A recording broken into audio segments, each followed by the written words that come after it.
TV on.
The views and opinions expressed on the Big Llama Show are those of the host and guest. They do not reflect that of our sponsors, advertisers, or employers. Enjoy the show. Ladies and gentlemen, we are live. Shit, it's in the she ruckus. Dead beat, let's go, let's go, let's go, let's go. Wagon to the million, Louis V about that. Stacking paper limitless, what you know about that? I'm getting paper, seats in the cloud, hands up in the air. Wagon to the million, Louis V about that. Stacking paper limitless, what you know about that? Hey everybody, it's the Big Llama Show. I'm the Big Llama. Thank you so much for joining me. It is Sunday night, 10 p.m. Eastern Standard Time. The most consistent, the most fun, the most entertaining show in all of YouTube and all of streaming world. But the show cannot be done by myself alone. It is done with my co-host Blackout AD. AD, welcome to the show, my friend. How are you tonight? I'm good, man. How you doing? I'm good, man. I'm good. I'm hyped.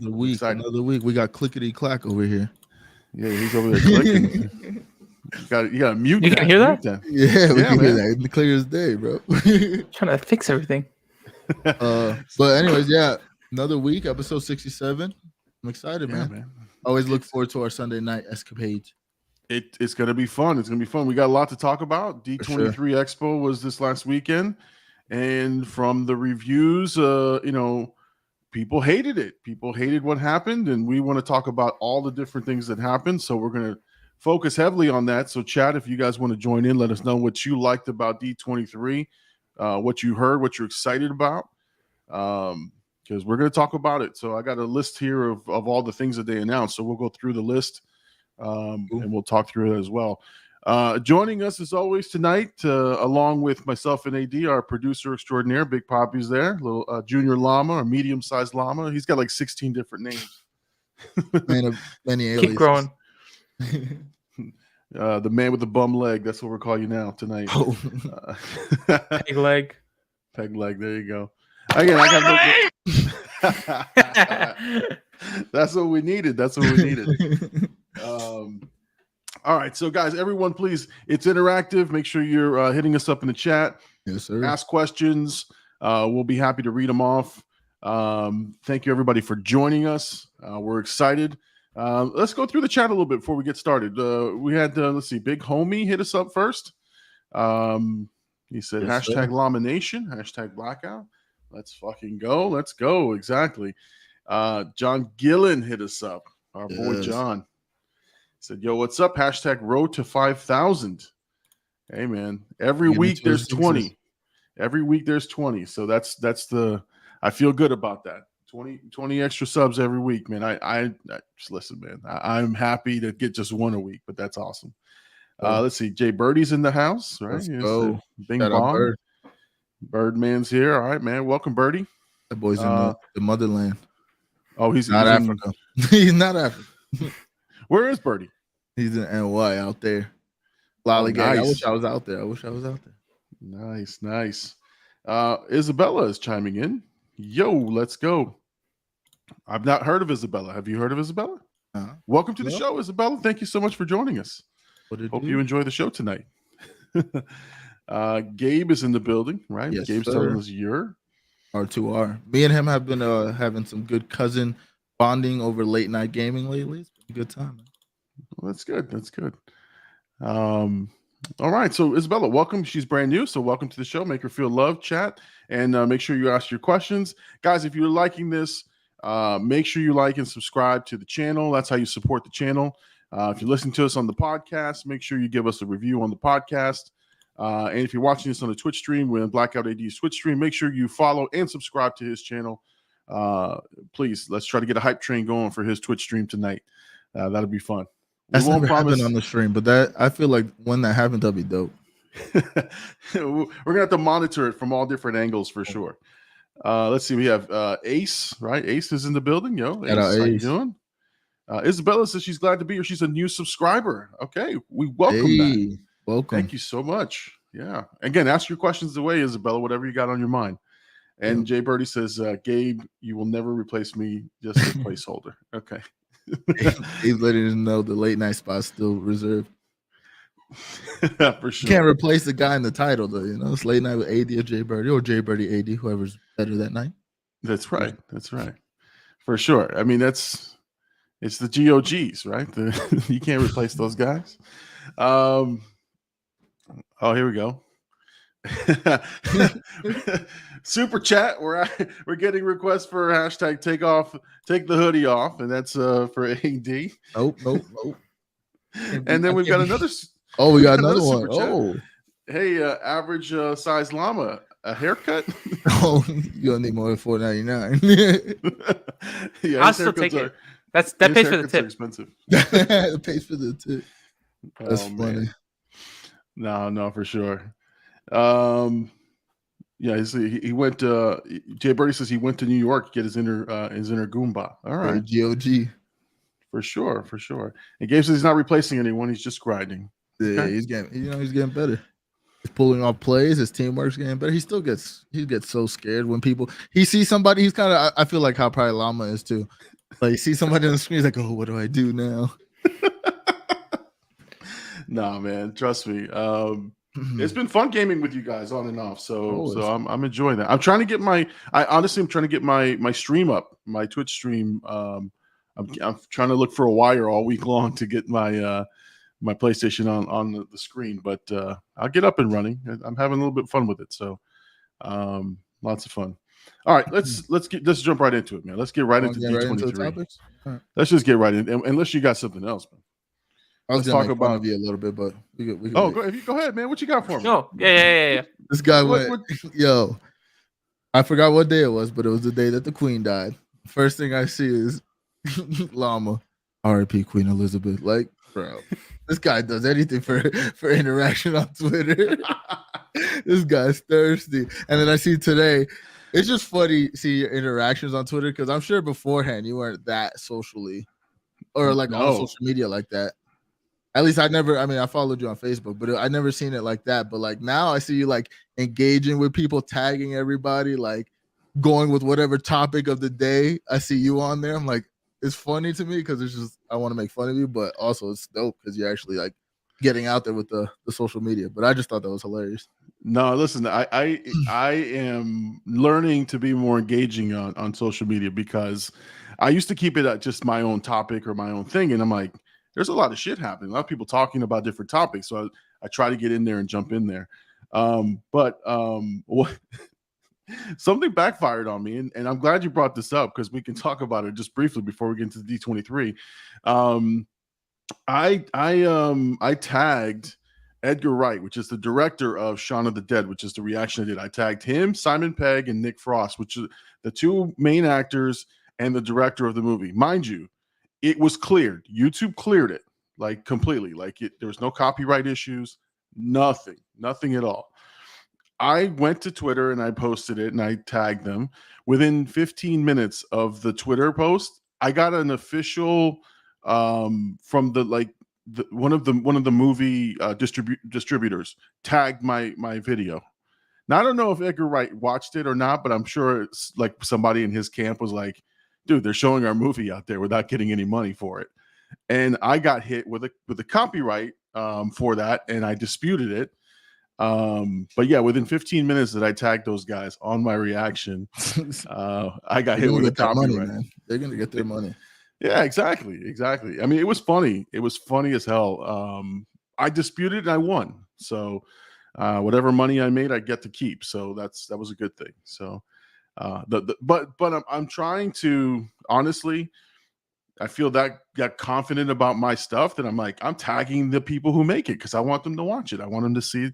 Because again, even if it's like for the guy Nick Frost, I didn't heap high praise on him during the reaction, but I still was just being honest about it. And I was like, oh, maybe one of these guys will watch it, but we'll see what happens. Yeah. So, but thank you for noticing my engagement and interaction. Wasn't a good way, dude. Yeah, I know. The Queen one got me. I was like, this guy. I was all over like, D23 though. I was like, yo, I've never heard him ever once mention Queen Elizabeth. Not once have I ever mentioned it. As soon as she's dead, R.I.P. I'm big in Great Britain and in England. I'm huge. That's where most of my followers are. I got a guy, I can't think of his name. But he good day and all this stuff. He hits me up all the time. All these guys, when I do those British movies, they all hit me up. And so yeah, I gotta give my respects to the Queen. Even though Gabe didn't know she was actually dead. I heard that. Yo, he said that died, bro. This man said, wait, Queen Elizabeth died? What, bro? Come on. I know. I was like, damn, dude, where were you, man? Where have you been? That's crazy. Yo, we got to acknowledge our producer, though. He got the banner up. Oh, that's right. That's right. It's fixed. Yep, with the actual episode. I fixed it this time. I was getting text messages. Hey, that's not the right episode. I was like, I know, dude. I don't want to tell him that on there. That's all right. Yeah, sure. You got to get that shit right. That's just all there is to it. That's what I'm saying. I need help sometimes. It's all right. Yo, we're closing in on 70 though, which I just thought of. It's crazy. Like from where we started till now, we're so much closer to 100. I mean, we just celebrated our 50. Our 50th episode, and that was kind of a big milestone. I'm like, bro, we're getting closer. This is crazy. It's crazy how consistent we are and how it's always on, and every week it just gets better and better. So I'm excited about that. For sure. I like that. All right, but you want to get into that D23 talk? Let's get into it. So everyone knows, if you don't know, D23 Expo was this last weekend. It's the big unveiling from Disney. It's, not just Disney movies, Disney parks, their TV service, everything they're going to be putting out over the course of the next year. And the big talk, right, was that we were going to probably get the reveal of the Fantastic Four cast list. I wasn't expecting the cast to be there, but I was expecting at least the cast list to be revealed. And then there was huge rumors swirling around Henry Cavill, who's plays Superman right now, being Dr. Doom. So I was like, oh God, this would be amazing. They're going to blow the doors off. But we didn't get any of that. Now, before we get into D23, I do got to ask, have you seen that multiple places of the Henry Cavill casting as Dr. Doom? Because I literally only seen it today. And I was like, that's actually a great casting and an L for DC, because if he becomes Dr. Doom, that means they want him for the long haul. I mean, he's going to be a main villain going forward. I think he's going to be like the next, Kang or whatever. Like after Kang, he's going to be that guy. So that's going to be a huge casting, and that means he's not playing Superman ever again. 100%. Right. 100%. And what I read was that, and it was from I think there are two sources out there that are reporting the same thing, that they're trying to ink him to a 7-picture deal, at minimum 7 pictures. So he would be the big bad for the next 7 or 8 pictures that are coming up. And he would be Dr. Doom, and that he would relinquish his title as Superman, because I don't know what's happening over there with him and being Superman, but they are not in a good place contract wise. And there seems to be no future for him in terms of upcoming movies. Like they're having The Rock be the focal point. And I don't know, that character, the movie looks good for The Rock, but I don't know, something's going to happen there. So Does it look good though? I feel like I mean, it looks it looks nothing like Justice League-ish. even it does. Honestly, how it like the coloring and stuff. But I just Mhm. thought like watching the trailer, there was nothing where I was like, wow, I gotta see this movie. You know, like, No. and I don't hear the clamor for it. Like, but also I think what hinders that is like he's been talks to be Black Adam for years now. So it's kind of like finally we're seeing the trailer. I mean, obviously COVID and all that, but it's like finally we're seeing the trailers. Finally, we get to see him in costume and stuff. But I don't know. I don't think it's gonna be that good. No, It could be, but it's definitely there's a lot in that camp in DC's camp that's messed up, and you could tell they're trying to reshuffle the deck. They've seen the success of like Joker, success of like even like Peacemaker, like something like that, like a little bit darker. I think they're Yeah. gonna try to like, oh, that's what we need to focus on. So we'll see, man. We'll see. I mean, it's laughable that they're even considering the Ezra Miller Flash movie still after all his problems. They're going to try to milk that. So they're in They shambles. put so much money into that movie, though. Oh, they did. They sunk everything into it. Mhm. I mean, it was supposed to be the big MCU moment for them where it turns, it spawns more movies and more things, but they are in a world of hurt. They just put too many eggs in one basket, I think, for that one. But Yeah, but it's also on Ezra Miller. Like, for if sure. he was cool, then we wouldn't even Oh, be yeah, talking about. I'm still excited for the movie. I'm gonna go see it, like 100%. Yeah. Like I've heard so much good things about it. Yeah, they're just going to have problems with the optics of Ezra Miller's movie continuing to be released, and then they canceled the Spanish Batgirl. Yeah. But whatever, man. People aren't going to be happy no matter what. That's what. To be fair, I heard that movie was dog water. Oh, was it? Well, I mean, Yeah, they were saying it looked like a CW show. They had what's his name from The Mummy in it. I'm trying to think Yeah, of his Brendan name. Fraser. oh, that's Brendan- right. Yeah, that's right. yeah. He was supposed to be Firefly. Yeah, Yeah, Oh. he's having the resurgence, man. That's good for him, man. Because I kind of liked him as an actor. I don't know what happened to him, but he's supposedly getting his star shining right back again in Hollywood. So that's good. let's go. All Yeah, right, let's go D23. let's go D23. So again, everyone was expecting such a huge announcement. The first thing I would tell you, the first red flag was that there wasn't any live feeds of anything, so that you couldn't. I mean, you had to be. It was exclusive, and they do that all the time. But I feel like if they would have had the Fantastic Four cast, like why would you like that would be the biggest global event. But again, you couldn't live stream from there, so you had people, tweeting and sending pictures out of the different things that were happening. I was retweeting a bunch of people that were there because I just wanted, I was excited about it, just hoping that there would be a big announcement. Yeah. But all they did was just tell you what you already knew, and there was a couple of reveals. But first of all, the first thing they talked about was Ant-Man and the Wasp, right? In Quantumania. I think they brought out Kang and they brought out Paul Rudd,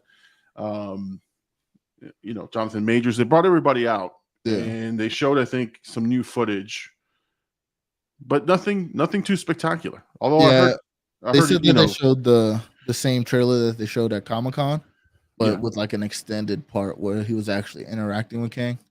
So again, nothing crazy, but I think that's like right now their main focal point, like because that's gonna introduce Kang to us in some variant as the Kang we know it from the comic books. So I don't know. I just feel like with the live stream thing, actually I have a question. Do most conventions do that or not really?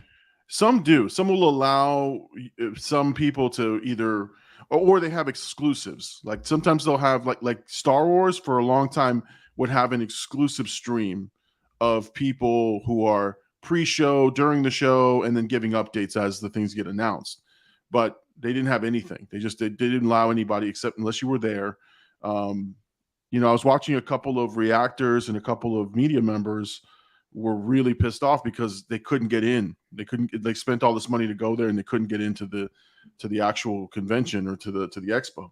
So there was just a lot of issues happening across the board there. But yeah, I mean, it's not common that you would get a live stream, but sometimes they will set up shows so that they can feed the content and they could get people excited. But they were leaking or putting out the trailers for each of the items shortly, like literally minutes after they got off stage.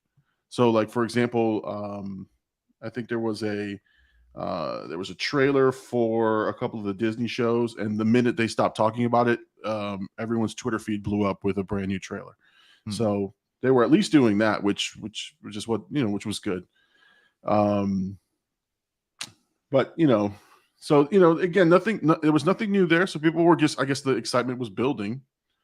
Then they said that I think Ryan Coogler came out and then he was talking about Black Panther. Yeah. Which I'm very excited about that one. More footage about that, which also I'm also excited, especially after the first. Like, I was excited initially for a couple of reasons. Obviously, like how they're gonna handle the Chadwick Boseman passing, but and also just the Black Panther storyline. Like, I enjoyed being in that Wakanda world and like seeing the MCU through their eyes. But after the first trailer, I was like genuinely like, oh, this is gonna be a great movie. Like, you could see it, you could feel it in the movie. Like, it's gonna be epic almost, like, So I'm excited. I heard they showed some decent footage, like some more stuff. You get to see a little bit character designs a little better and stuff. So I'm excited, man. I just hope we didn't get trailers for stuff like that. So I'm excited to see those kind of trailers, like the Ant-Man and the Wasp trailer. I want to see. Yeah, obviously Black Panther. Yeah, I think they're going to.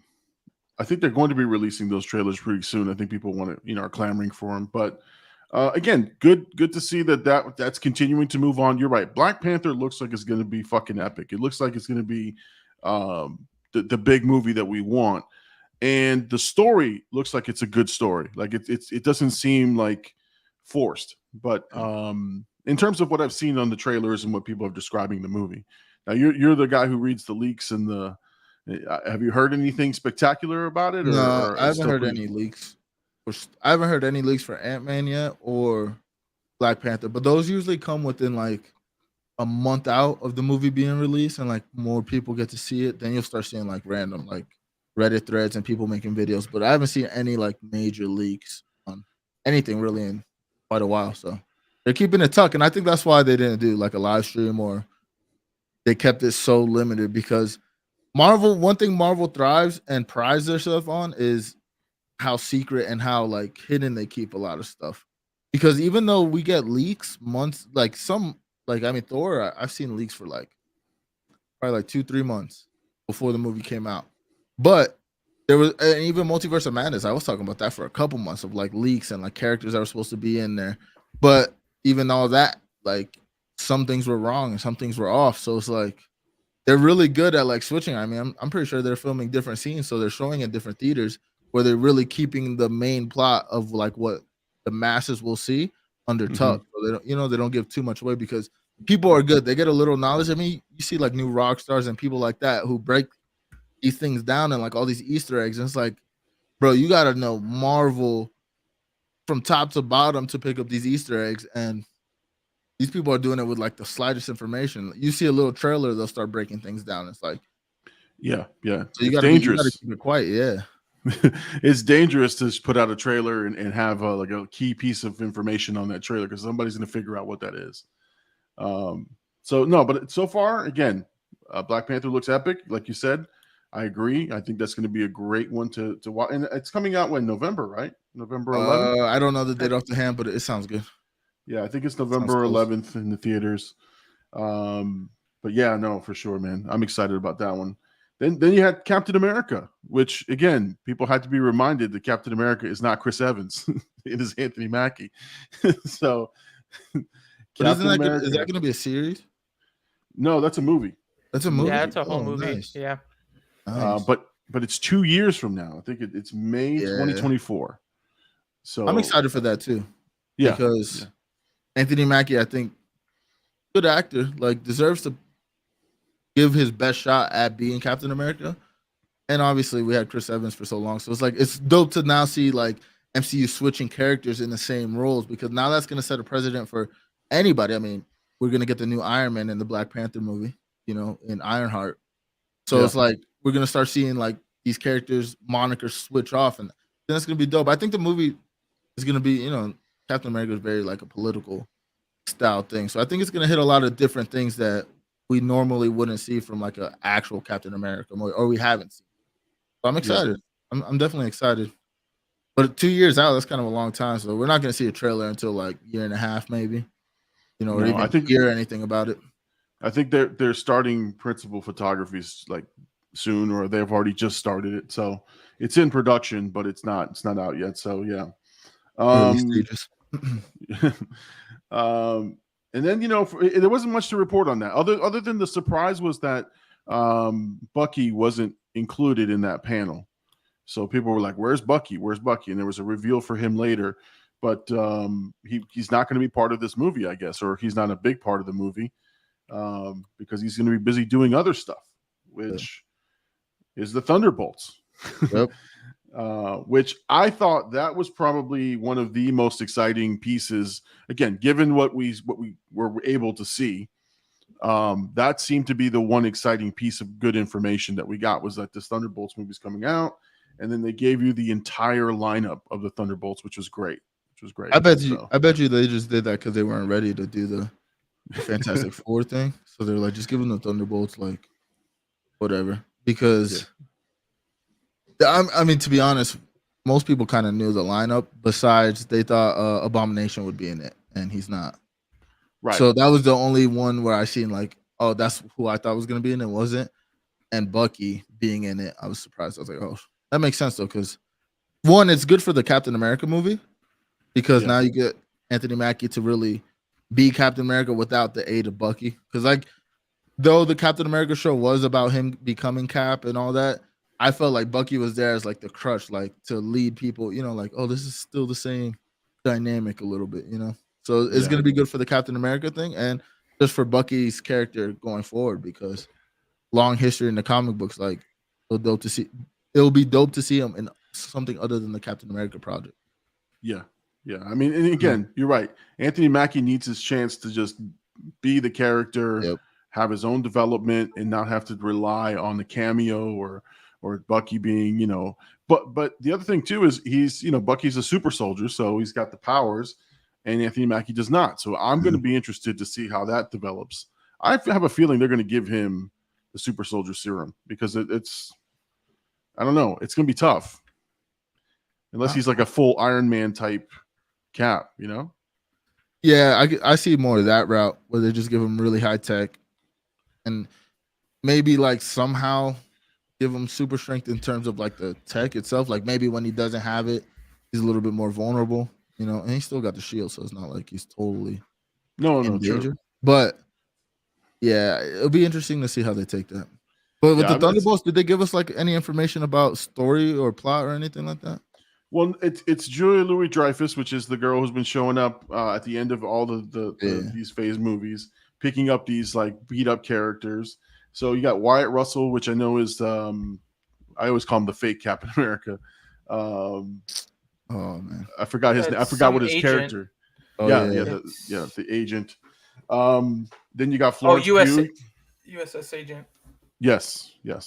So he's in there. Florence Pugh is going to be in there. I think she has one of the main roles. They're trying to make her a star of the MCU, huh? Well, I mean, the Black Widow movie was a handoff to her. I mean, it was clear that Florence Pugh was going to be the Black Widow type character. Yeah. You got Bucky there. I believe you have Taskmaster, right? Yeah. And you have a lot of people want justice for. So I'm glad to see. I think the concept of the character is cool, and I honestly haven't seen the Black Widow movie at all. You're not missing much. No, you're not missing a whole lot. I'm not watching this. I'm not watching this. But so I don't know what went wrong with the character per se, but I hear a lot of chatter about it wasn't that comic accurate, and they kind of like nerfed the character in a way. So I hope with the Thunderbolts we get to see more character development, I guess. I don't know if that's the right term, but who else is in it? Again, Red Guardian, which is That's the dude from Stranger Things. Yeah, Yes. yeah. David is David Arbor, I think his name is. Yeah. I So, wonder yeah, if he's still he's- gonna be big, like how he was in the movie. What if he He just lost a gets ton of weight. jacked? No, he is jacked. He lost like 80 pounds for Stranger Things. So I was Yeah. wondering if he was doing that. Well, he might get himself back into shape now that he's doing it more on a more consistent basis. Yeah. And there's time passed from the time you saw him in Black Widow to now. So there's got to be something where he at least looks somewhat superhero-ish.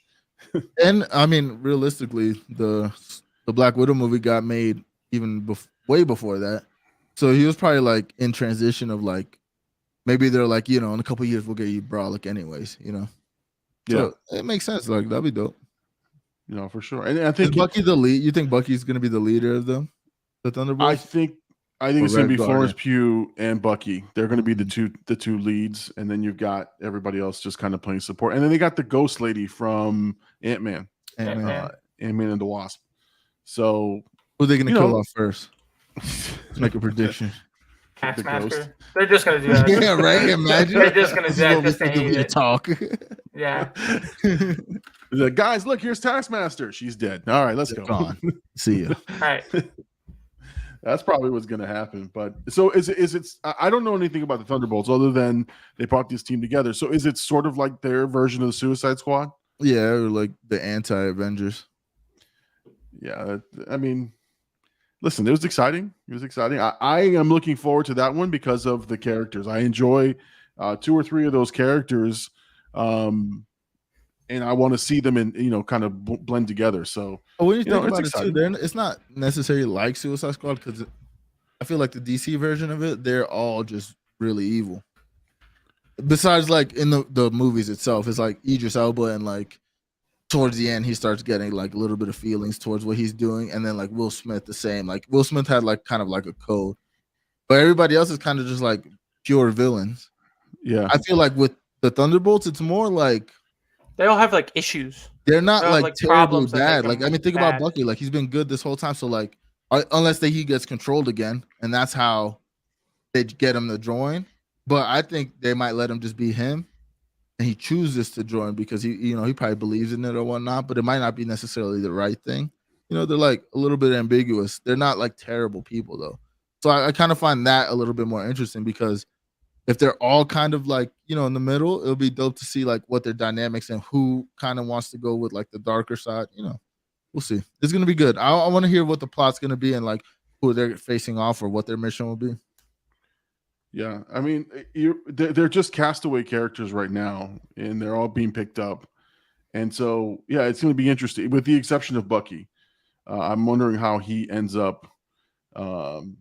He ends up there, but again, Thunderbolts, interesting concept. We'll see. We have to see what the movie's going to be about. That one's dropping in 2024, also, along with the next one, which is Fantastic Four. Yeah. Kevin Feige. I put a little troll emoji out there on Twitter. That's basically what Kevin Feige did. He just came out and said it. He's like, "Look, man, we're not talking about casting," and people I think thought that he was kidding, but he said, "We're not talking about the cast, and here's the director." And it's Matt Shankman, who was the director, I believe, of WandaVision. So he is confirmed now as the director. So we'll probably get more updates from that movie. But November 2024, and that was the big letdown for everybody. It was great, and people were like gassed though. They were like, "Jesus, like this is what we were waiting for," and none of that came true. Yeah, I thought it was kind of BS. Like, Yeah. I think personally, I haven't heard it anywhere, but I definitely think it's contract negotiations probably haven't finalized. So they're not going to announce 2 or 3 of them. They got to announce all 4. So, however that works. I think it's like business side that's holding it back a little bit. Yeah. Either that or they just haven't fully casted. They're still probably in the casting process. But Yeah. I think go ahead. I just think that what you were saying, I don't think they've been locked down yet. That's the thing. I think that's the biggest thing. Or or it's just so obvious that they're just like they'll like it no matter what. Like we know they'll like it. They've been asking for it this whole time.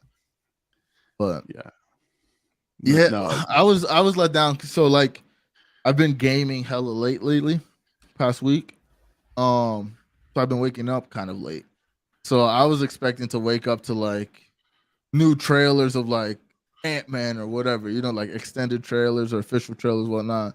The cast, maybe even like a couple of those extra spots filled in because they let off the clip. That's my takeaway from D23 is that at Comic-Con they let the clip go. They just announced everything. They showed us everything. Like the next plays that they're gonna make. They showed us. And it's like now they're like, yo, maybe we just hold again what I said earlier. They pride themselves on the secrecy and like keeping us guessing because in a lot of ways that's the only thing that keeps people interested now. Like it's not like they're making new property that they're gonna surprise us with like content. Like, if we never heard about Secret Wars through comic books and then they gave us Secret Wars, that would be crazy. But we know what's coming. It's like, oh, we see the threads. Again, these Marvel kids. They're crazy on the internet. They know everything. So it's like, how do we keep this ambiguousness with property that they know, they love, they grew up with, they're following every move we make, they're countered, like they already know our next move and we have to switch it up. So I don't know. I think I'm disappointed, but I think it's a good play. I think D23 was shit overall just because I didn't hear anything good. Like even the Little Mermaid movie, I'm like, that doesn't look that good, to be honest. Like, there's a lot of debate on that. There's a lot of debate on the movie. I think some of it borders on the obvious, which is that Little Mermaid is played by someone who's black. But for the most part, I have an issue with not the Little Mermaid, but I have an issue with Disney's live action remakes. They seem unnecessary. Yeah. Like you're not really forward. Like 4 of them. Yeah, there's 4 of them there, but like it's just like there's nothing more to it. Like it'd be one thing if you were changing the story, if you were going to go in a different direction and maybe spin the tale something different. But it's almost like shot for shot remake of the cartoon, and that's what I think is disappointing fans. And again, they're stunning movies. They look great. I enjoyed Beauty and the Beast. I enjoyed The Lion King, but I was disappointed in The Lion King because that property to me was so almost holy grailish. Like you don't touch that. You don't touch the James Earl Jones, and you don't touch the music and the things that all made it like a classic. And if you were going to remake it, why not just take the same flavor? But they changed some songs around, they did some things, and it was like, it's kind of let down. But the Little Mermaid is going to have that same problem. It looks like they're doing a beat for beat retelling of the same cartoon. And even the trailer we saw, same thing. And that's, again, I'm hoping they have a whole different take on it because that would make it more interesting. And it doesn't help that Pinocchio got like bashed in the reviews, and it went straight to Disney Plus. So that's another issue. Yeah, I didn't think that movie was going to do good. Yeah, I saw when I first heard it, I was like, that movie's not doing good. But to your point, I feel like other movies kind of did that. In terms of like Alice in Wonderland, like took the story in a different direction, a little darker direction. Right. And, like people liked it, people didn't. But I feel like Disney's just going with the money grab. Like you guys like it, so your kids are gonna like this version. This is the version your kids are gonna grow up with, and that's basically all it is, man. Like, yeah, I don't know. Like they're not really good at. I feel like Disney, Pixar, like all these, they're not good at the second movie. They're good at telling the one story, getting it out there. It's like it's dope, but then it's like when they force part 2 or try to go 3, like the story lacks. Nobody really cares about it. Like Lion King 2 or whatever. It's like nobody really remembers it. Like we know it's there, but nobody's like talking about it like the Lion King. Like to me, like Lion King is one of my favorite Disney movies ever. Father issues and all. Really, it really struck a chord. But yeah, so I don't know. I'm not looking forward to the Little Mermaid. I thought it looked generic, which I mean, I feel like people will probably like it though. I'm with you. I hope I like it too because Little Mermaid, Lion King, Little Mermaid, and Beauty and the Beast. Those are like my top 3, at least the animated versions of them. I love those movies. I thought they were great. And Aladdin is in there, but I want to bring it up because you think he's mid. That's why you didn't bring it up because you understood it. It's compared to those movies, trash. No, but that's what I'm saying. Like those movies were some of my favorites, and so I'm hoping they do well. I'm gonna go see it because why not? I want to see what the retellings are going to be, but yeah, we'll see. We'll see what happens with this. Again, the reasons I'm a little nervous is because of what's happened with the other animated movies. If you're out there saying that the Little Mermaid is black and you have issue with that, you're an idiot. Like that's stupid. Because if you read the original like sort of story of Little Mermaid, not just the Disney version, she was like green skin, like the mermaids look different. It's just a fantasy. So for those people saying that, I have serious issue with you. I can't stand that shit. But yeah, I mean, I just if you're going to keep the music, you're going to keep the story, you're going to start to have people compare it just like instantly, and it's going to be bad. So we'll see what happens. They also started announcing the different Marvel series, so we can just run through some of these pretty quick. There's obviously Ironheart. Yeah, I heard it looked good. Yeah, I heard that this is your Disney Plus series. They don't have a premiere date yet. We got the full trailer for Secret Invasion, which looks really, really good. Taking it outside of the outside of the realm of like fantasy and more like grounded type stuff, even though there's fantasy elements in there. We do have a super chat. Jay Birdie let us know he's leaving. He said have a good night, and he said GG's Llama, GG's Birdie. Psych. It's just right, calm down. It's just contact. Relax there, Birdie. Thank you for the super chat, Birdie. We appreciate your support for sure. Good night, my boy. Good night, sir. So I mean, what do you think of the Secret Invasion trailer? Did you watch the trailer, or did you see some pieces? No, I did not. No, I did not watch it. I watched like a breakdown of it, but when I got home, I closed last night and then woke up and went to work, and I've been gaming in between, so I haven't watched it. But I mean, I'm excited for the show, anyways. Like, I think it's gonna be another good. I don't know. I don't think they've really missed with these Disney Plus shows. I mean, the only one, Miss Marvel, is the only one I didn't watch all the way through. Mm-hmm. That's just because I don't think it was for my demographic, and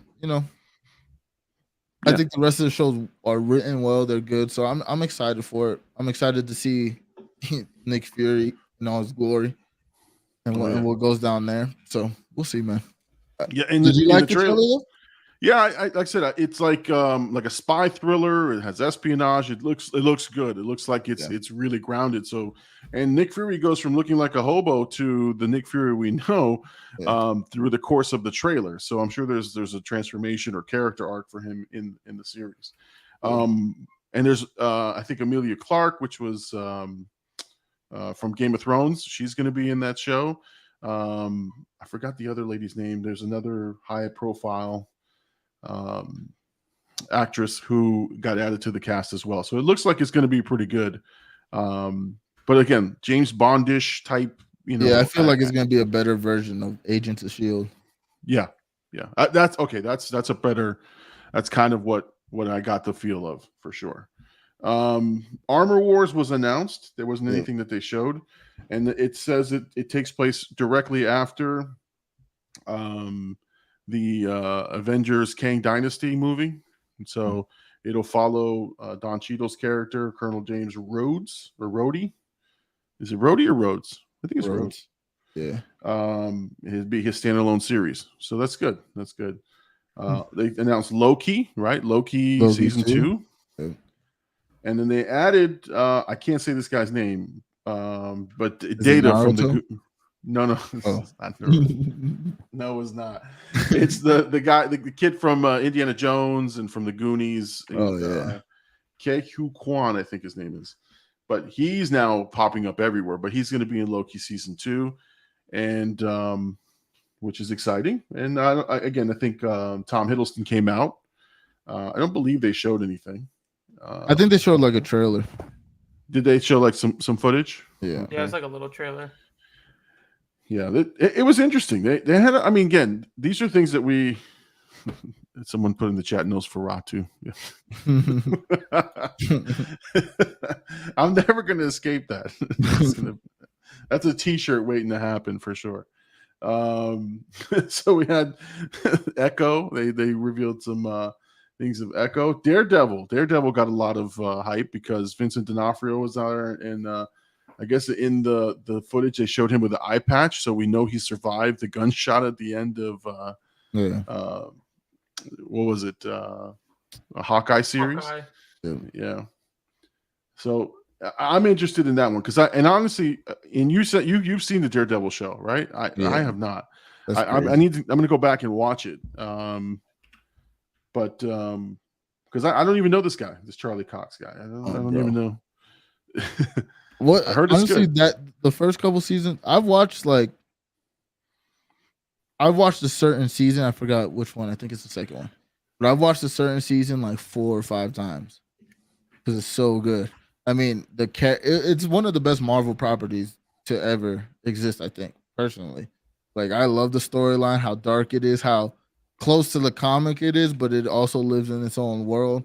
How somehow it's still connected to the MCU, even though it's not. And now now it's canon. So I think they're gonna do. They're gonna take a lot of that Charlie Cox, which a lot of people are they're like, wow, he does sound like the same character from the Netflix series, which is dope because that was a dark show. Like it was pretty gritty. So I'm excited to see like they keep him like that. I know, they gave us like a teaser for like She-Hulk, and they kind of like gave them a little bit more footage of like Daredevil and She-Hulk. Right. I don't think that's going to be the full representation. I think She-Hulk's such a different show that he's going to work in how it works in. But I think when they give him his own show, I think it's going to like keep that same dark tone and take, like I said earlier, take a lot of stuff from the Netflix series because a lot of that works so well. I'm sad they're changing the Elektra though. I saw they announced somebody else, and I was hurt. Oh, okay. I got to check it out. And just so you know, I listened to your recommendations. I almost started Vampire Diaries because I saw it on HBO Max. Crazy, and I've got it on my list, so I'm going to start watching it and see if I get the same reaction that you did. There's no way. It was because maybe I was depressed. I was hormonal like a teenage girl and it worked. So is the show good? Is the show good or not? Like you rave about it. I've watched it multiple times. Okay, I'll start it again. I'm gonna watch it. I'm gonna start watching. I have it on my list to watch it, and I saw it there. I was like, man, I got to check it out. And Daredevil's also on that list, so I gotta watch that show as well. I watched Daredevil before Vampire Diaries though. Yeah, it's shorter and it's kind of better. Okay. It is better. I don't want to say kind of. It is better. Okay. I will give it a run. I'll give it a run. There was this weird one called Werewolf by Night. Yeah, and that looks kind of cool. It does. It looks crazy. But it just looked weird. It looked out of place. But I like the fact that there's different types of flavors for different people in the Marvel Cinematic Universe. So it looks like a special series, and the guy who the director of the series, which is weird to me, the director of the series is the same guy who is a huge musical score guy, Michael. I don't know how to say his last name, and I'm not as confident anymore with my name pronunciations because you jackasses, but Giacchino or something like that, but yeah, he's going to direct, which is weird. But hey, I'm excited. I'm excited to see. So Werewolf by Night. And then there was a bunch of other stuff. There's some Andor stuff. There was Star Wars. There's like a lot of animated series. I'm so checked out of the Star Wars universe. Me too. Me too. I don't know. What do you think? I mean, we got a Mandalorian trailer. That was good. I was looking forward to that. What? I love that show. It didn't even hit my feed. That's how it was. All this nerdy stuff hit. If it's really like surging, it hits my feed somehow. I see so much Game of Thrones stuff, and I've never even seen the show. So it's like when something like makes posts, and like the first Mandalorian did. Like a lot of people were talking about it. They were giving it good reviews. It just none of this like I don't know what it is. I think like the last set of Star Wars movies kind of like just check me out. Like I don't know. Maybe I only love like the the prequels just because I grew up in that time and I was young. I seen them in theaters. You know what I mean? Like dope storytelling, but I don't know, man. Nothing. I seen the news of Star Wars and I didn't even bother reading. I was like, I'm not excited because there's not an associated movie. You know what I'm saying? Like there's nothing in the I know they're going to make movies. They said they're going to make another 3. But there's nothing in the view that I can see that gets me excited to continue the journey. Right now, I am excited for Andor. That's going to be a fun show to watch. And especially if you like Rogue One, I mean, this is going to be a good one for everybody. But it's still going back to what you had talked about, AD, which is going back to those same core characters, and you just got to get away from them. Yeah, you got to get away from them. I think that's you know what? Good point, AD of the past. Because I think that's my gripe with them, honestly, is that we just keep going around the same storylines, the same people. We're seeing them in the future, in the past. You know, we've seen them in their prime. Like, come on, man. Star Wars is so vast. It's as big as the MCU in terms of like things to portray. So it's like, why not try something else? And I think the 3-movie thing is also annoyingly like, just get away from that formula. Like, make one good movie that has nothing to do with the Skywalkers. Make one good movie that has nothing to do with Rogue that. One. Yeah, Rogue One, but even then, that has to do with the Death Star and like the same plot point. You know what I mean? Yeah, like, you got Darth Vader. Darth Vader, Princess Leia. It was still off to the side to the point. It was a good Yeah. step away from the original movies. Of course. But I mean, just get away from it. Give us a Darth Maul movie of him like coming back from the injury. You know what I mean? Like, I'm rushing to the theaters to go see that. Oh yeah, it has nothing to do with Anakin, Obi-Wan, nothing. Just about his storyline. I'll go to the movies and see that. You know what I mean? Like, there's so much stuff. Well, Darth Plagueis, we could talk about that. Like before Palpatine. I want to know before Palpatine, Darth Plagueis, and all the guys he talked about that were these Sith Lords and how they used to rule the galaxy. I mean, I'd love to go see that. So, but you know what? A good example of what you're saying is the new House of the Dragon. You know, the prequel for Game of Thrones. Yeah. Because, you know, as a I love Game of Thrones and I watched the whole series and I enjoyed it very much. And then I was kind of skeptical to watch House of the Dragon. And I was like, they're going to just retread the same shit. And then I'm going to be learning about the same characters who eventually, you know, retrofit, you know, Jon Snow and all these people. No, it's 172 years way before the events of what we watched. And so these people are like 2 or 3 generations removed. So everyone is brand new. Everything is fresh. You know, obviously there's some callbacks to specific lands and something like that, but like it was so crazy to just like be engulfed in a different world now. So I liked it. I'm enjoying the show for the first 3 episodes. Just binge those over the course of the last couple of days, and it's been great. So I'm really excited. So, but that's how you do it. You got to get away from the whole story together and just start over.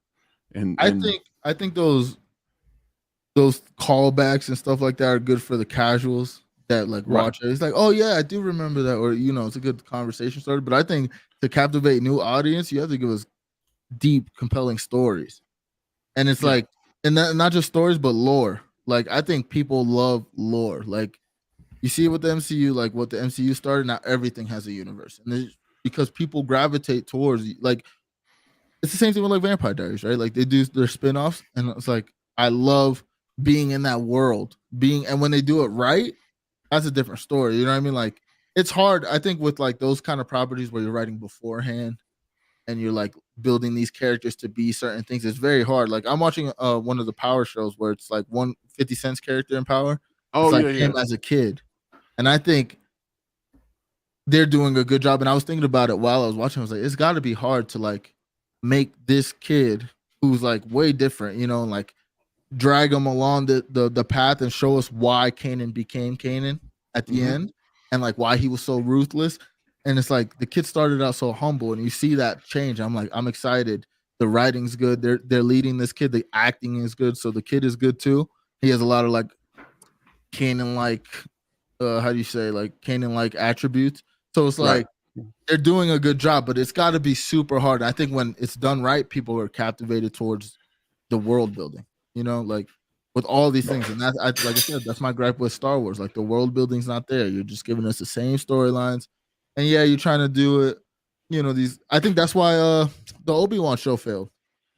Yeah, they didn't do it as compelling as they could have. They gave us. It was still centered around Luke and Leia. Like after all these years, like bro, like I thought they met each other, or not met each other, but I thought he like reunited with when Luke was a little older. So it's like you knew where they were the whole time. You were watching them the whole time. It's like you didn't get away from that storyline.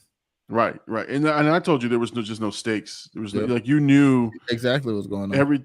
Everything was going to be fine because he meets up with Luke, 15 years later. So there was not going to be any harm to come to the Princess Leia or to Luke. So, and even the family watching him, they were never in any danger, or they were in danger, but you just didn't care because you knew what was going to happen. So that's why I think that's what takes away from all these shows.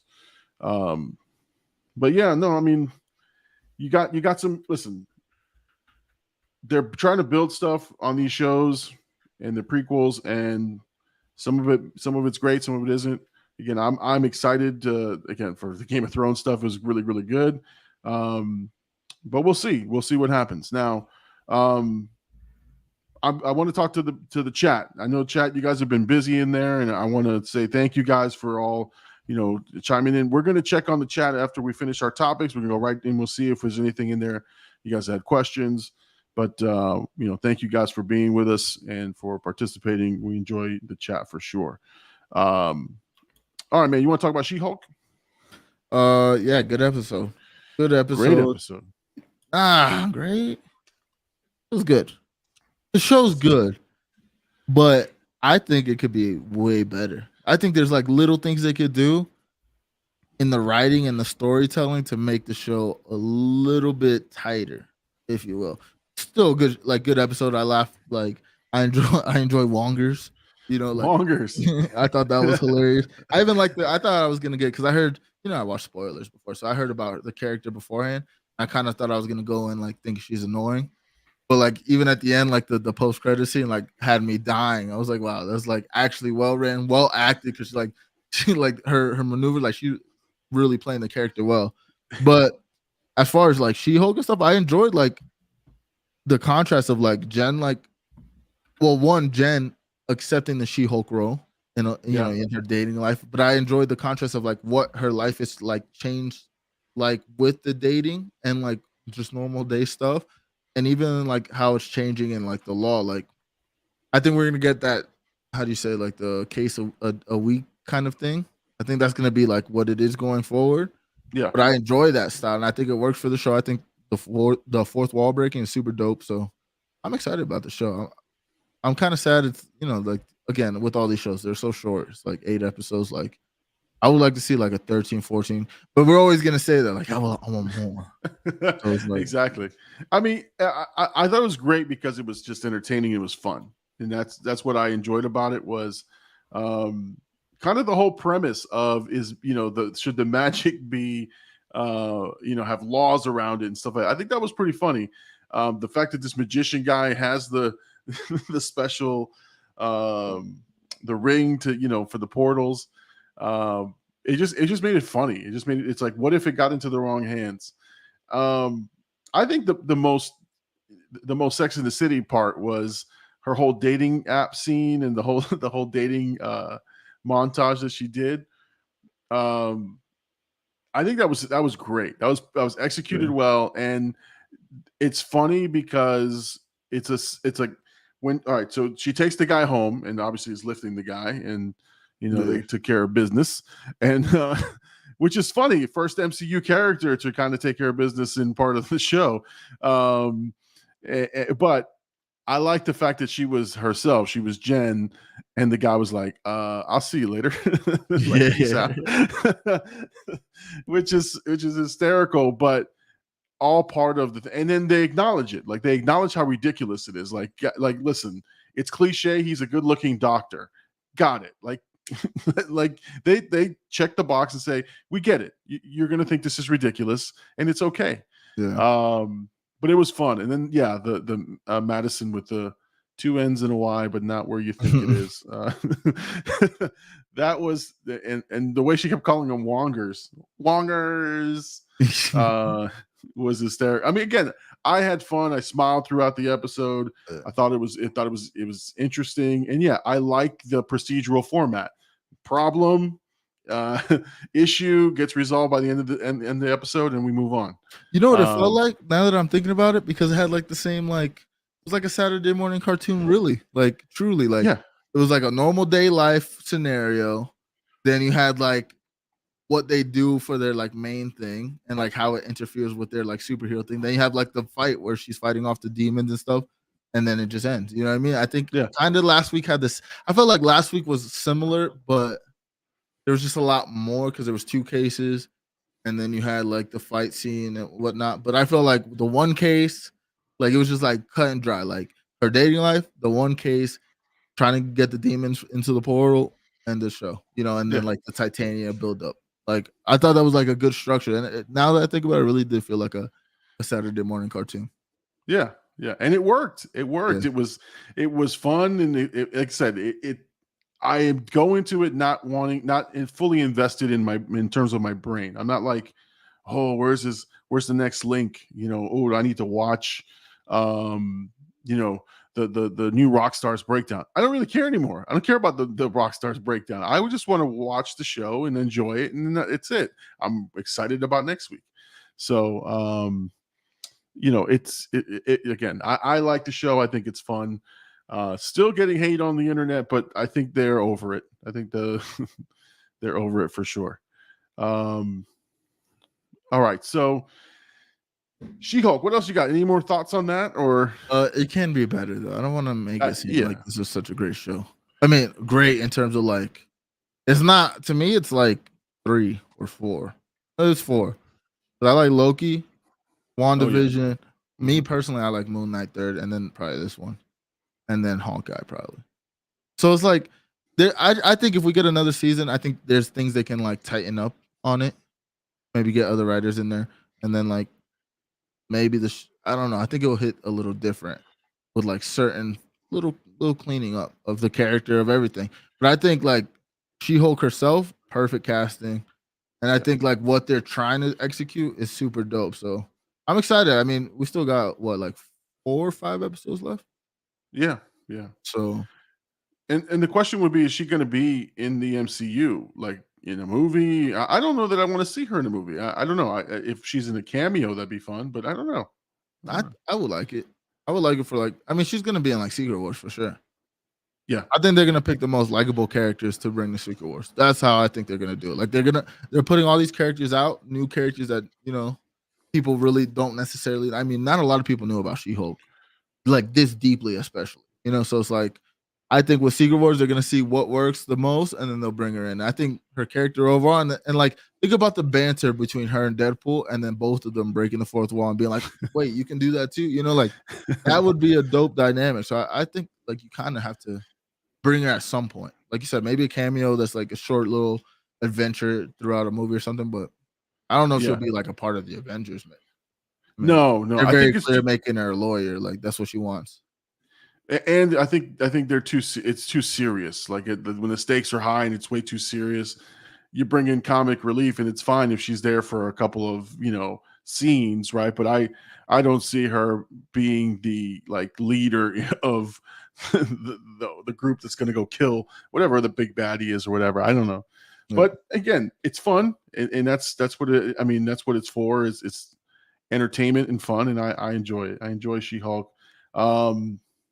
We'll see what happens with her in Titania. I'm excited about that, and the next couple of and obviously how people are already putting her and Charlie Cox's character together, Daredevil, in terms of shipping them together. So no, in the thing that they showed at D23, they said that there was like a scene where they kind of get like there's sexual tension between them, which like the way that the show goes, like it makes sense. Like, plus the guy can't see, so I'm sure he's not very picky.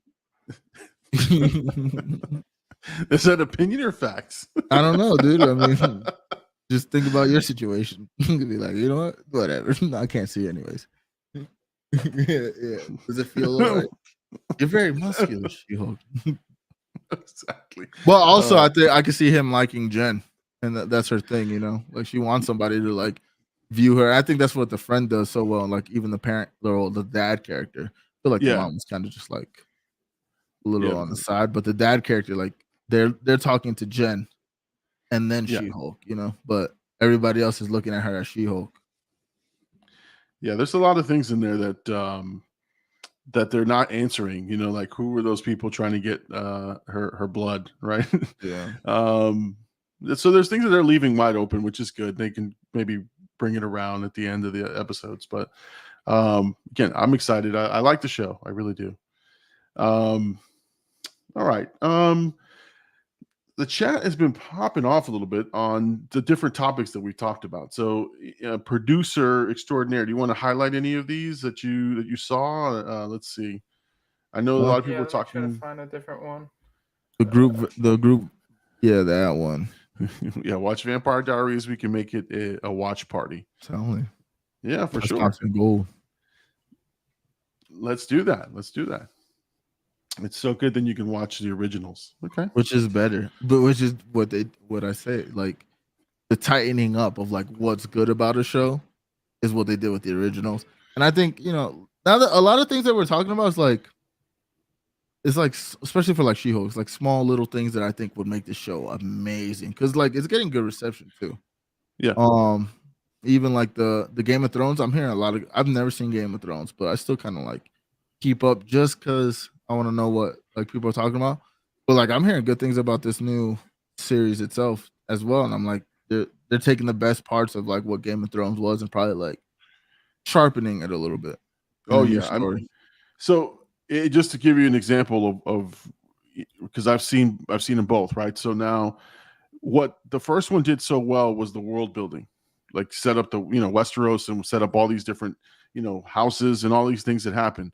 But at some point, if you're not a true like watcher of the show or reader of the book, or you're not really like invested, the common fan starts to fall out because they're like, oh my God, there's so much happening. Who's this guy and who's that guy and whose house does that belong to?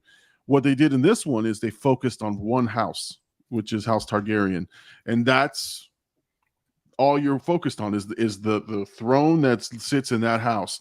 So all these things are happening around and now you can keep up with it. And I think that's one of the best things about the show is it's the slow building of these characters and the storyline. The storyline is pretty tight. So, I enjoyed it a lot for sure. So, yeah, I would definitely, if you haven't seen it, check it out for sure.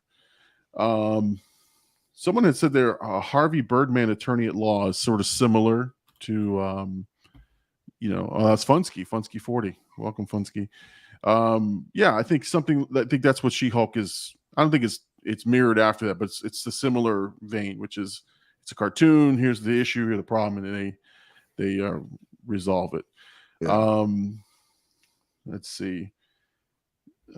Harvey Birdman. So yeah, similar to She-Hulk. Yeah. So you guys are talking about the same sort of stuff.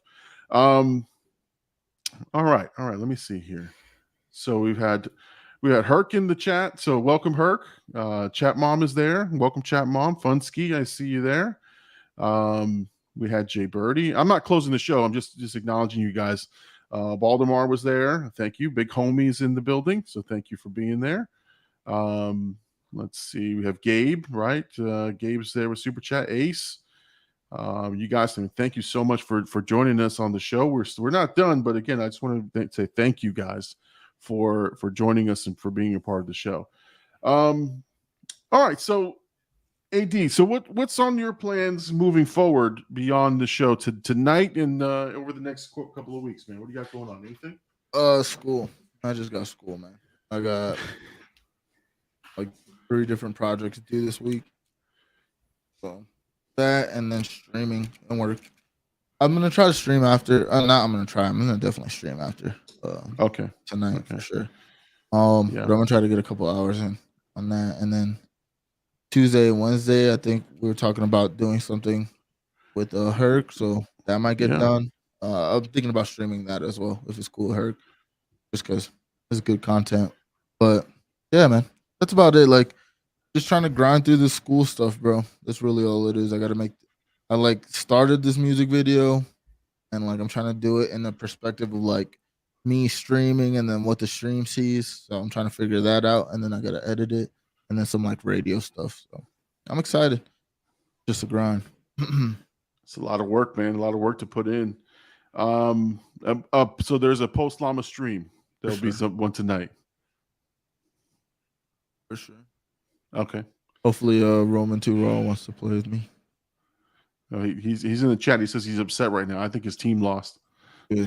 I don't think you shouted him out when you were going down the list of names. Oh no, I did. You did? If not, I'm pretty sure I did. I think his team just lost. That's what just. He's a Cowboys fan. So he's in this perpetual state of sorry. Hercules did respond to you. He says, "Of course, AD streamed that shit." Yep, we were right. Yep. 19 Cowboys are losing. Yo, he was really saying they had him on lock. They said the Cowboys defense got Tom Brady on lock. Bro, you guys scored 3 points, brother. Come on. Oh yeah, it's just the fourth quarter. They're losing. Let's go. So Gabe's going to be there for the post Llama. That's good. We love to hear it. Chat Mom is adding fuel to the fire. She thought it was because she whooped his ass in Word Blitz. That's why I'm not playing her. I'm not trying to lose. Listen, man. If I could, I use my phone to do the stream, but if I could show you my phone, it would show 15 losses in a row for me. So Chat Mom takes no mercy on us. She reads, bro, for fun. Exactly. Who does that? She actually reads. We do not. This guy thought Naruto was Naruto. Man, come on. Oh. So yeah, Chat Mom, I'm trying. I've done everything I can to try to beat her, but I cannot. I came close on one match, and then it was close, meaning like within 200 points. Oh, and then she just took off. It just took off. Like after the first round, you pretty much know that you're going to lose because like I'll score 300 points, she'll score 780, and I'm like, oh, that's not gonna work. But yeah, now I see Gabe is on there, so I'm gonna beat Gabe. I'm predicting that now. I'm calling it, Gabe. I'm whooping your ass, Gabe. That's for sure. That's funny. So I'm gonna get a victory, but it's not gonna be against Chat Mom. I can't type for shit. And now I'm winning. Yeah, I know. Chat Mom. I don't know what she does. I think she's cheating. I'm calling it now. What are you cheating at? There's no way they're that many word combos. Exactly. The words don't even make sense. It's like 2 R's are together the whole time. She comes up with 75 words. We hit, Gabe and I hit 10. Chat Mom is hacking. Chat Mom is hacking. Funsky thinks Giselle's leaving Tom Brady. That's crazy. Oh yeah? Oh, Funsky. Is that a hot take, or is that a rumor, or is that hot take? Is Giselle's not that hot? Oh well, that's the hot take. Is that why Tom Brady took those days off early on in the season? Why he was kissing his kid. I'll never let that down. He said, "That wasn't a good one. Come back here." Oh my God, Tom Brady, please. Let's see. She says you can see the word list at the end. It doesn't matter. It doesn't matter. Learn from your mistakes. Hercules says it's time to share the wealth. She's been busting my ass for years. Yeah, now she's just beating random men on the internet. On the internet, just taking them out one by one. Oh my God. So that's fun. That's fun to play and to lose every single time. And Jesus. Doesn't sound fun. That sounds like our Warzone experience sometimes. It's like, I don't know the term, but like you just you're a glutton for punishment. Like you're just like, all right, I'm gonna try it again. And now I'm negative 15 in a row where I said, okay, I'm gonna try it again. And I haven't learned my lesson. I haven't learned my lesson with her. So Chat Mom, keep it up. All right, so I did want to mention one thing that I'm going to try, and I'm going to try to get some folks in here. Is I love this podcast and I love the Sunday night live stream. And I think this show is so unique because it has so many different elements. Gaming, UFC, movies, entertainment, pop culture. It has everything. It has everything that you can have. And I love that element of it. But what I really want to focus in on is more movie content, at least on my channel. And so I'm going to try to do a podcast that talks about specifically one movie. It won't be a live show. It'll be pre-recorded sessions, but I'm coming up with a format and I'm looking at, the design of a new look for it. So I'm excited about that. But here's what I need. I need the help of Blackout. I need the, Blackout members and Chat Mom, Hercules, everybody, big homie. If you want to talk about your favorite movie, if you want to sit down and talk about your favorite movie on the podcast with me, let me know. Let me know and hit me up on the social medias or wherever. And let's sit down and let's have a conversation. And so that we can record it and put it out on the YouTuberverse and on the podcast. So I'm really, really excited about that. I got producer Big Poppy over there working on some logos and some things. So I'll unveil those later on as we get closer to finish. But I'm really, really excited about that. I'm not sure the frequency. I really don't know how often I'll do it. But I'm definitely doing it. So I'm really, really excited about it, and shouldn't take away from Sunday nights. Sunday nights will still be the same. But it's going to be something new that we add for the Big Llama show. So I'm excited. Hercules says he's here for it. And it's the year for more collaborations. For sure. I think you and I, AD, we're going to be working on something with him. So that's going to be exciting. So, Yeah. I think that's going to be fun. Funsky says here, if you're Tom Brady, can you really be with just one woman? Yeah, you're Tom Brady. You're not that good looking. Got lots of money, but I feel like he probably don't have game. I don't know. He has money though. He doesn't seem like he has game. He has money though. Like it's not that hard. Money gives you game. And obviously he knows he's a smart man, so he's good at conversation. He's a leader, so you got to think he has some kind of like conversation. Hercules says you can if you kiss your son too. Told you. Crazy dude. Tom Brady. Oh God. I think that's all I got, man. You got anything else, man? You want to talk about anything else? Well, we could talk about UFC 279, but I didn't watch it because I was at work. I watched like all the fights after, and I think the biggest thing to talk about is just like what happened pre the fight, because they canceled. There was some like backstage altercation. We got Chimaev, Hamzat Chimaev, who's like the next guy in 170, who's like he's basically like the next Khabib, which he trains with Khabib and stuff. Like I don't know, guy's really good, and basically he was gonna fight Nate Diaz. Tony Ferguson was gonna fight Li Jiang or something like that. And then we had Kevin Holland. Those were like the three last fights. Kevin Holland was fighting like a guy named Daniel Rodriguez. And Kevin Holland's a pretty big name because he's known for like shit talking in the like literally like punching somebody or getting punched and like talking to people in the crowd. Like he's a wild boy. And he's very dangerous on the feet. And I don't know, like I said, he's mostly known for his talking crap. And so anyways, him and Hamzat Chimaev, which was the guys fighting Nate Diaz for the co-main or the main event, got into an altercation backstage before the press conference, and they actually canceled the press conference.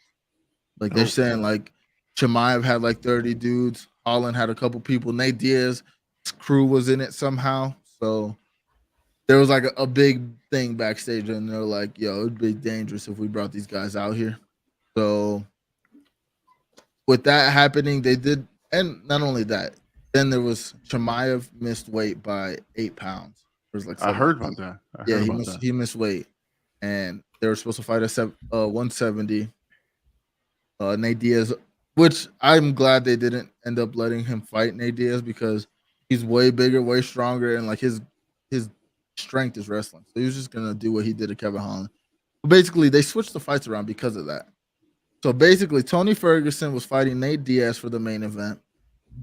Then you had Kevin Holland, who got into beef with Chimaev, who was also Kevin Holland was fighting at a catchweight because Daniel Rodriguez was coming in. They were fighting at like a catchweight of 180. So it was already kind of weird at that point. So Kevin Holland was preparing for a 180 fight. So they ended up just matching him against Chimaev. And then you had Li Jiang and D-Rod fight at the end, which people were kind of a little bit more excited because people always wanted to see Nate Diaz and Ferguson fight because they're two legends in the game. But I got to give credit to Birdie because when the thing was first announced, I was kind of hyped because I was like, I thought Nate Diaz is tough and stuff, I really thought Chimaev was going to beat him. So I was like, that's kind of messed up. You know, and the narrative was this is Diaz's last fight on contract, and they're kind of feeding him to the next up-and-comer to use his name to build Chimaev. And that's how people looked at it. So with the Ferguson switch, it was like, oh, this is the fight he should get when he's leaving and what he's done for the company. Like, give him a fight where people are gonna talk about it. It's not as like clear cut of like who's better. You know, like Tony Ferguson is coming off a couple losses and a really bad KO his last fight. So yeah, it's a better matchup for Nate Diaz. But anyways, we'll run through real quick. Nate Diaz beats Tony Ferguson with I forgot what, I think a dart stroke or guillotine choke. Yeah, guillotine. So he beats him with the guillotine, and then Chimaev I think won with the darts. But anyways, he beats him with the guillotine in the 4th round, which funny enough I called, and big homie texted me right after. He's like, "You should start betting." He asked me like, right, I was even watching the fight, mind you, and he just texted me. He's like, "Who you got?" I was like, "Nate Diaz, probably submission 4th round." He was like, he texted me immediately. Yeah, start it. But so the fight sounded like it was kind of boring, like not boring, but you know, two old heads fighting, two legends in the game fighting. Like it's nothing crazy. Then you had the Chimaev fight, and in that fight against Kevin Holland, it lasted I think a minute and a half, 2 minutes maybe. Like not Chimaev took him down, and they said that Holland went to go like dap him up, and Chimaev went for a takedown right away, and that's his strength. And I just showed, to me it showed weakness. Like in Chimaev's, like you guys get into a brawl backstage, and then you're not even gonna like attempt to. You're so his thing is like I want to kill everybody. He's like Chechen, and his like accent super thick, but like he's like they're calling him like the next heel of like the UFC. Like he's that good, and he's like people hate him. They're bullying him because he missed weight, and you gotta think like Nate Diaz is such a like fan favorite in the sport. Anyways, puts him away really fast. Wasn't really a matchup, and then the third fight I think was a decision that D-Rod won on like a split decision. So it's like, in theory, the fights, it was like exciting, like the build up, like, oh, they switched fight card the night before the fight. Now all these guys are fighting different matchups. Like, what's gonna happen? And honestly, it just kind of went like exactly how you think it would happen. Like written down, like you're like on paper, you're like, this is gonna happen, this is gonna happen, this is gonna happen. It's like that's exactly how it went. So it was like no suspense, but I just thought it was crazy that they actually like switched the fights, and like, I mean, they're not gonna lose money on the card. They already paid. Yeah. I'm sure they paid for the venue. Yep. You know, they sold all these tickets. They're not trying to give refunds. So they're like, yeah, show must go on. But never has that happened before. Yeah. I mean, the reviews I saw was it was a little lackluster. Yeah. The show, but you know, I would love to see a submission in the first round. I like that kind of stuff. But again, I didn't watch it either.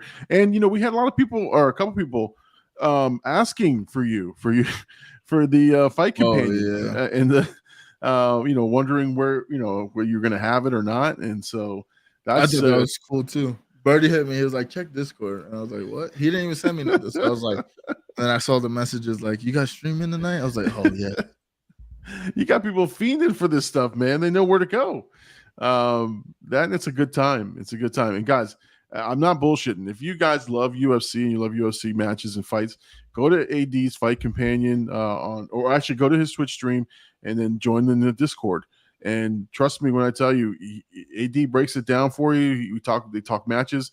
Yeah, we cut up a little bit, but a lot of it is content focused on the matches and the fights and the breakdowns and analysis. So if you like honestly, the UFC, I was watching other people because I couldn't get the link yesterday. Yeah, I was watching other people's like watch party, and it made me not self-conscious about it made me like see what again, going back to like the tightening up of like different things, you know, like it just made me look at it like that. Like there was like a guy and his wife, and like she had like a desk, and he was like standing up and commentating like word for word what was going on in the match, and then she's like kind of doing color commentary.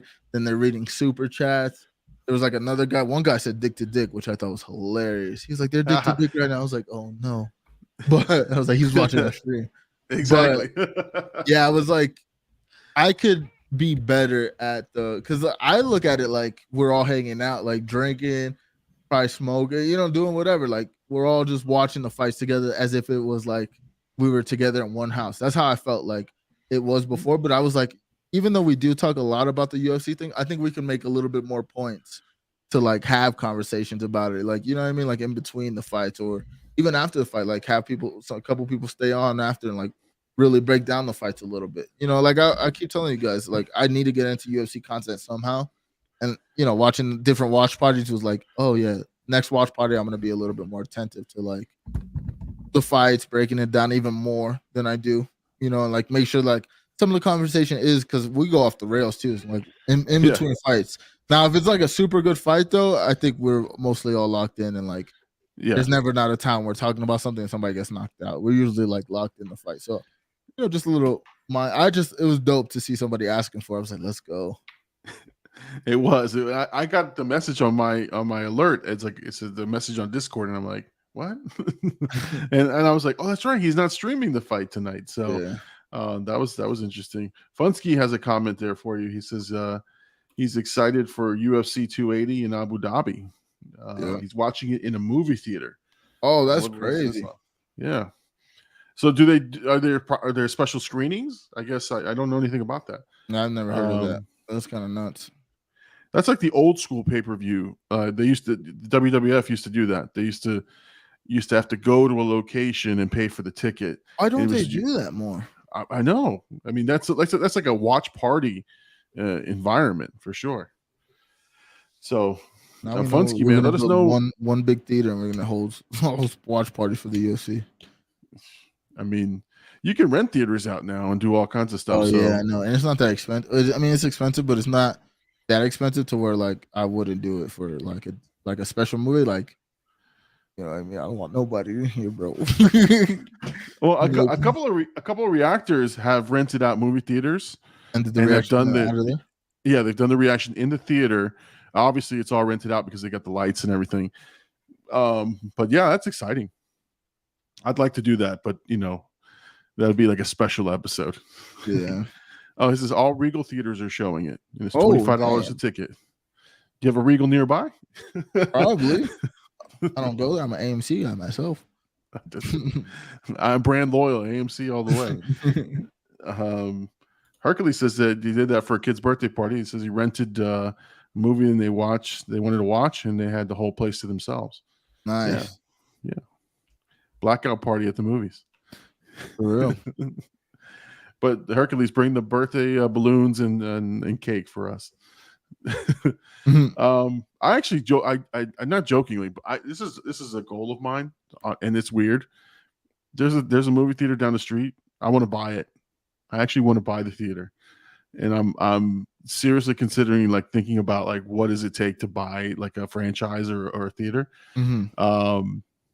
And I don't know. It seems like a lot of work, but I mean, I'm sure it is, but that would be sick.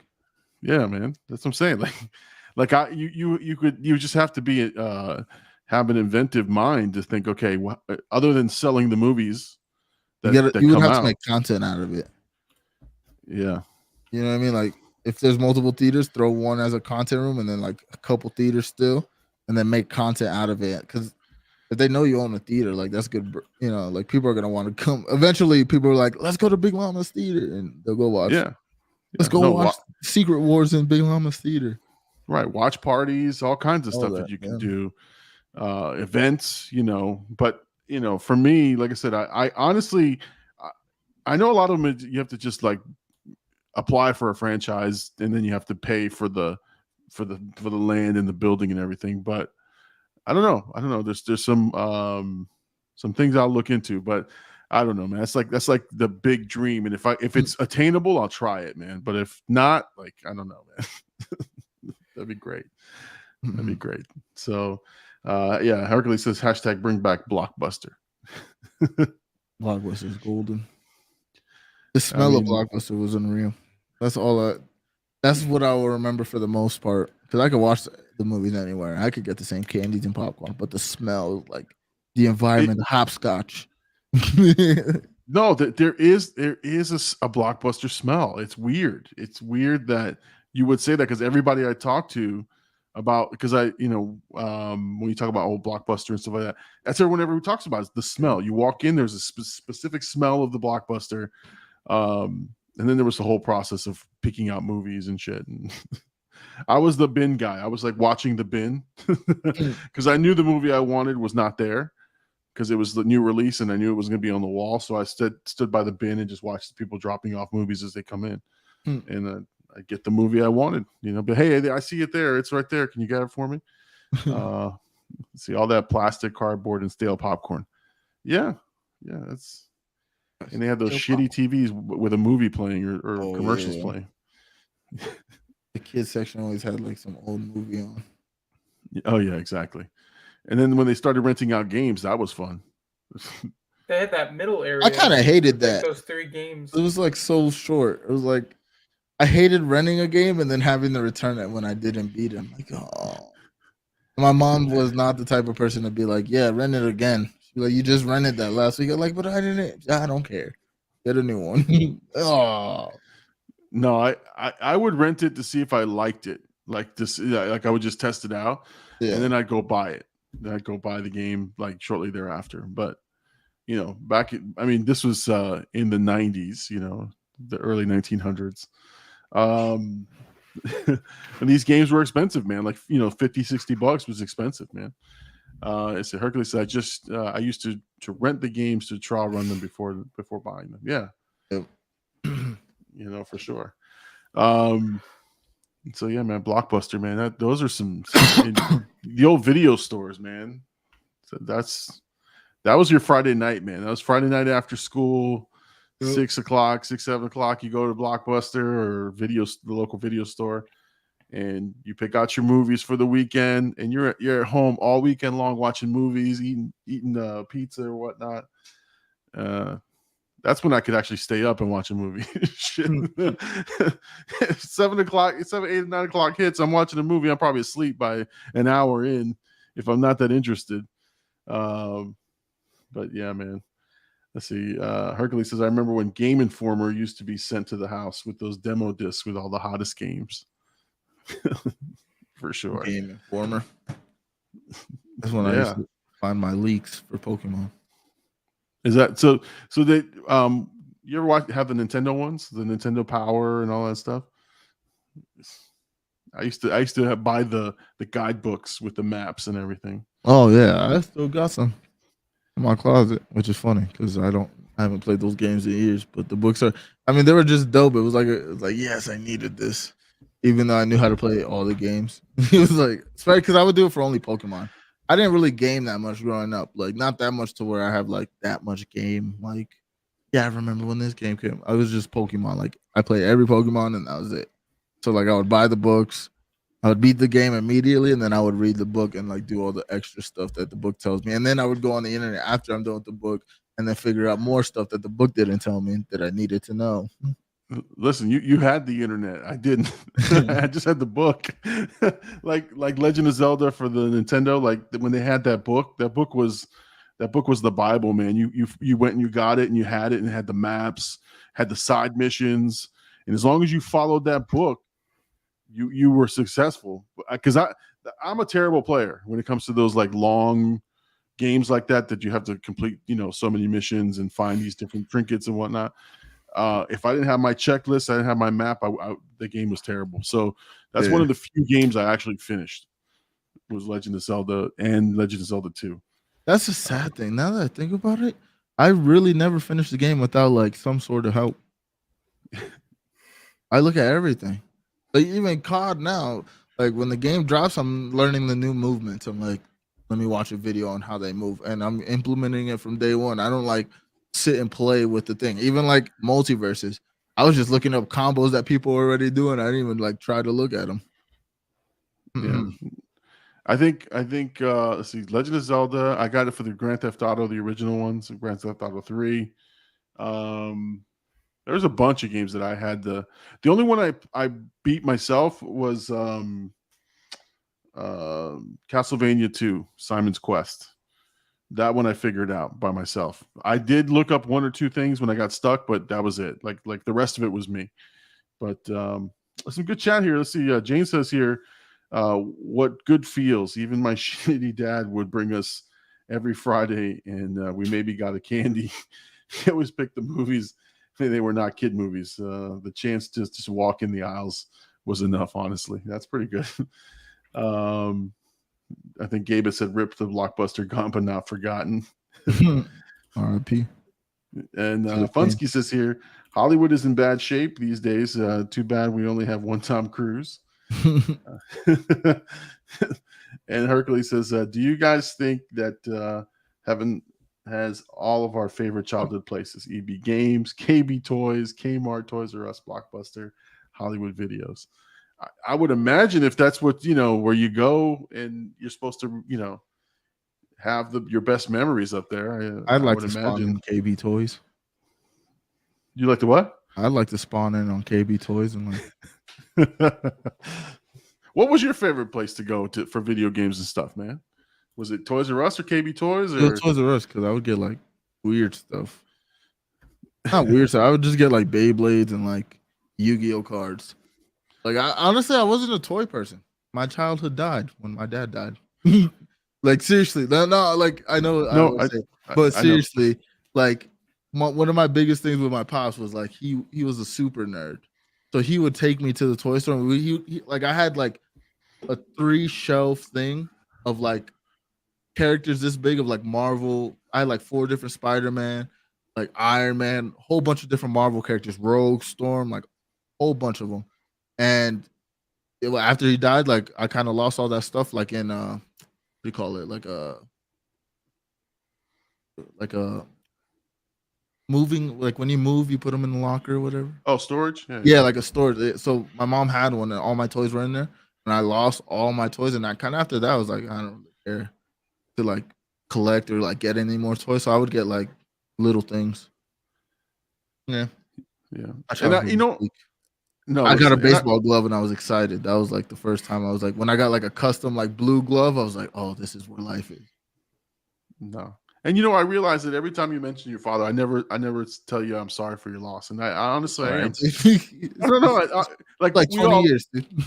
We all make a face and we all kind of go, oh God, here goes AD with his dad stories. But man, it's a traumatic loss, man. So we got to acknowledge that, man. So for sure. All right. I'll get over it one day.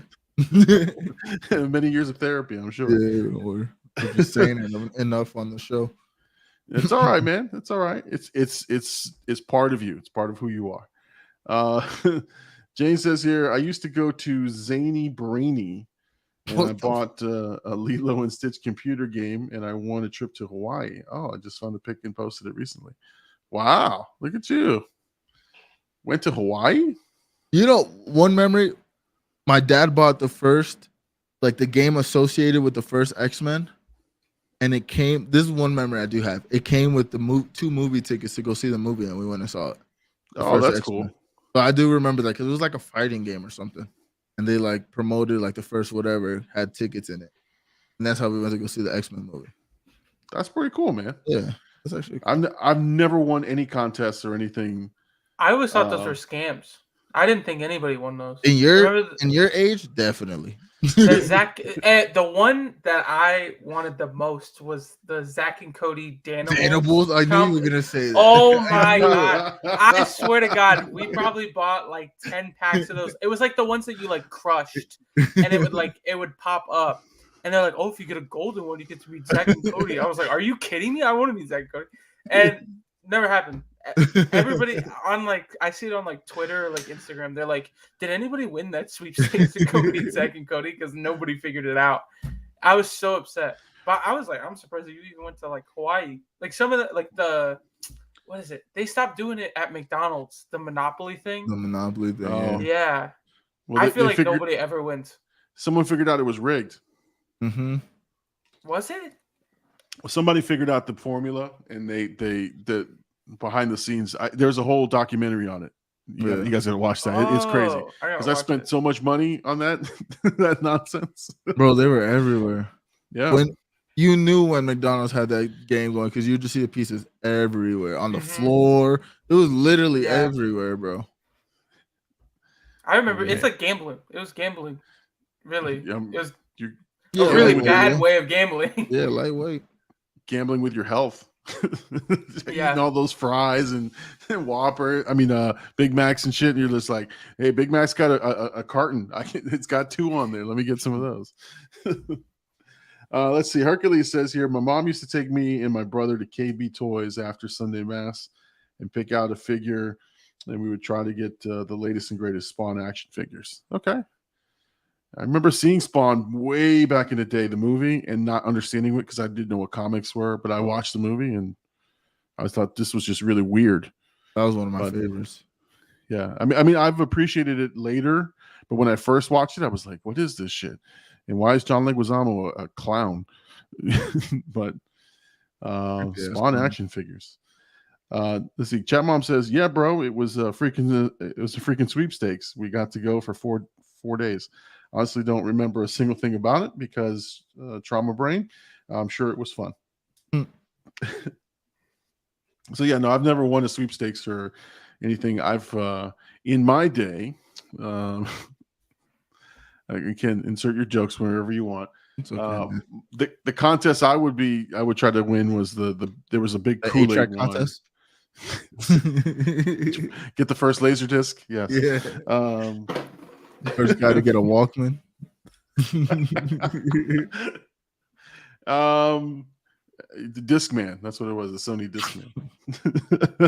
No, mine was there was a big Kool-Aid contest, and you had to like save the Kool-Aid labels, and you had to send them to wherever, and then it's you would get like $1,000 of cash prizes and all this other shit. I tried forever to win that contest and never response or anything. So now when I think about it, I spent more money. I could have just I could have just saved the money and bought myself the stuff that they were giving away. But as a kid, you don't understand that. Let's see. All right, man. This has been a good discussion, good chat, a good Sunday night live stream, I would say. So I think we're gonna shut it down. I think we're gonna shut it down and then freak down. Shut it all down. I'm not going home. Oh, I'm fucking leaving. I'm leaving. That is my favorite part of that Wolf of Wall Street. Oh my god. Anyway, so guys, thank you everybody for joining us tonight. Please make sure you go over to Blackout AD's Twitch stream. If you're watching it from the Twitch stream, stay on. He'll be on a little bit later for the post Llama stream.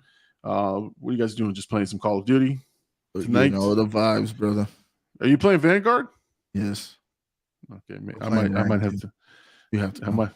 I have to. I think I have to join you for a couple of rounds. Dude. It's always a good time. Always a good time. So, guys, make sure you guys stick around. Make sure to look out for Blackout AD's posts, and again, he'll be on Twitch. And check us out on social media if you guys would like to follow us. And we're active now, or I'm a little bit more active now. Just again, know somebody dies. Llama's the first one to say RIP. Exactly. I posted about it too. I'm not even gonna lie. with their hashtag. Let's see.